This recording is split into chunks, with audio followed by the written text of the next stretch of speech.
তুতুল তার নতুন অতিথির নাম রেখেছে বিস্কুট। বিস্কুট খাইয়েই ওর সাথে বন্ধুত্ব হয়েছিল কি না। একদিন সন্ধেবেলা তুতুল ঘরে বসে হোমওয়ার্ক করছিল। হঠাৎ বাইরে কিছু আওয়াজ শুনে জানালার কাছে এসে দেখলো পাড়ার কয়েকটা দাদা বিস্কুটকে তাড়া করছে।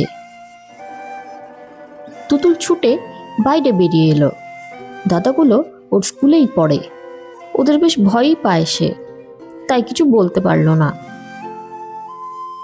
পরদিন তুতুল আবার দেখলো সেই দাদাগুলো বিস্কুটকে বিরক্ত করছে। ও বুঝতে পারলো না ওদের হাত থেকে বিস্কুটকে কিভাবে বাঁচাবে।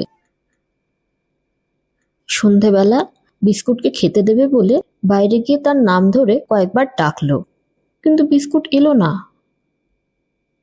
তুতুলের ভয় হলো সে হয়তো দাদাগুলোর ভয়ে এই পাড়া ছেড়ে পালিয়ে গেছে। তুতুলের খুব কান্না পেল।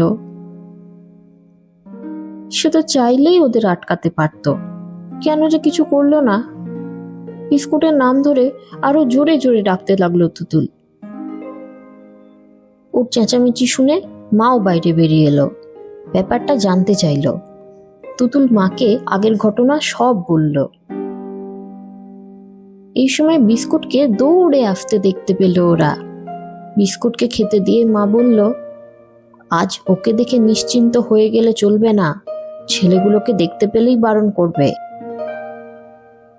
তুতুল আমতা আমতা করে বলল, কিন্তু আমি তো ছোট, ওরা আমার কথা শুনবে কি? মা বলল, কাজটা কঠিন ঠিকই, কিন্তু বিস্কুটকে যদি হারাতে না চাও তাহলে এটুকু সাহস তো তোমায় দেখাতেই হবে। পরদিন বিকালে তুতুল তৈরি হয়ে বাড়ির উঠোনে বসেছিল। ওর বাড়ির সামনে বিস্কুটকে দেখে দাদাগুলো এগিয়ে এলো। তখন তুতুল বলল, তোমরা এই কুকুরকে রোজ কষ্ট দাও কেন? ও কি তোমাদের কোনো ক্ষতি করেছে? ছেলেগুলো প্রথমে জবাব না দিয়ে চুপ করে রইল। তারপর একজন বলল, না না, আমরা তো খেলা করি ওর সাথে। এমন সময় মা ভিতর থেকে বেরিয়ে এসে কঠিন গলায় বলল, অমন করে ওদের সাথে খেলতে নেই। শুধু ও কেন, কোনো পশু পাখির ওপরই তোমরা আর উৎপাত করবে না, ঠিক আছে? ছেলেগুলো ঘাড় নেড়ে এক এক করে পালিয়ে গেল।